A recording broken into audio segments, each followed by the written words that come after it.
This is Chelsea McNally, and this is group number 2. Okay, what is the theory behind the study? Skinner's operant conditioning theory from 1954 suggests that people actively operate on their environment to produce different kinds of consequences. These deliberate actions are called operants. The learning process involved in operant behavior is called operant conditioning because we learn to behave in certain ways as we operate on the environment. That's from Woolfolk from 1998, page 208. Much like how Tayshaun's teacher thought he was behaving because of either what he was possibly experiencing or what he saw when he was behaving a certain way towards the girls, and much how he was behaving differently in the new classroom in a positive way because of how her students were behaving positively and how she conducted her classroom in a positive environment. And then Bandora's social cognitive theory from 1969 suggests that social cognitive theory, this general theory of human behavior, combines features of behaviorism with those of social learning. His learning theory, though, takes the phenomenon of vicarious learning, the notion that people learn from observing others. And this behavior was modified when he entered a more positive classroom environment where students were accepting as well as a teacher where he was responding to their environment around him. Bandora suggested that people learn from observing others, and Tayshaun was doing that. When he learned from his new friend, when they were digging worms together, they were playing together outside in the playground in a positive manner, and he wasn't picking on others, he wasn't bothering others.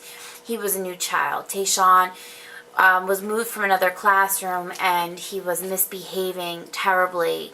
And when he was moved into Jillian Mamon's classroom, I was acting like a totally different child. And these two theories suggest why he was learning to behave in a new positive way.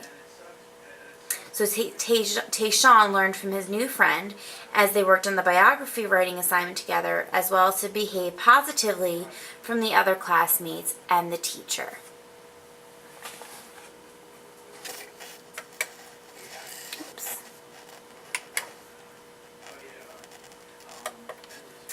What other teachers, researchers, writers have influenced her thinking, Jillian Mamone?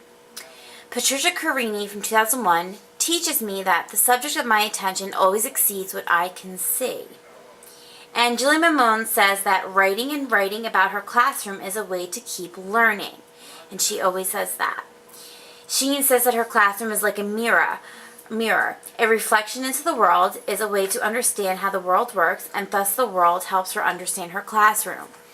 Cochran Smith and Lytle from 1999 theorize and construct their work and to connect it to a larger social, cultural, and political issues from page 250. She also quotes Aristotle, who says, "Law is reason free from passion." It resonates within her because she feels that emotion should stay clear of classrooms as it should of courtrooms.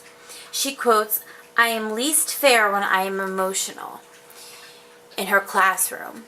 And that also resonates with me as well, as I will get into later with my connections to my classroom.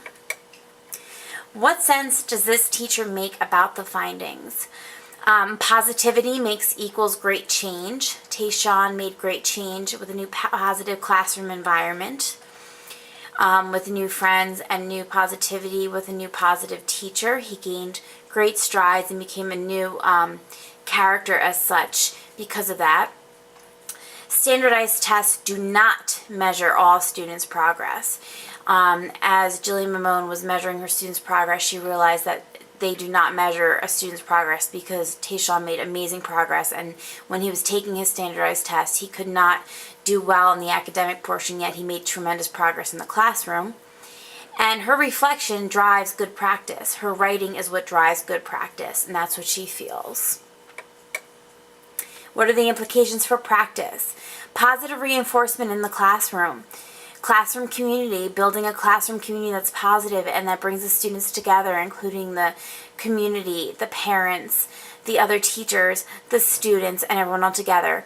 Character education, standardized assessments are not always a good way to assess a student's progress, and retain when necessary. Tayshaun may have to stay back in first grade. connections, keeping emotion out of the classroom, reflecting on practice. Was moving Tayshawn to a new school an appropriate decision? Should he have been offered or given services through the school to help him? How can students like Tayshawn be assessed in other ways to show his potential and the progress he made in the new classroom? How can students like him be assisted in the future?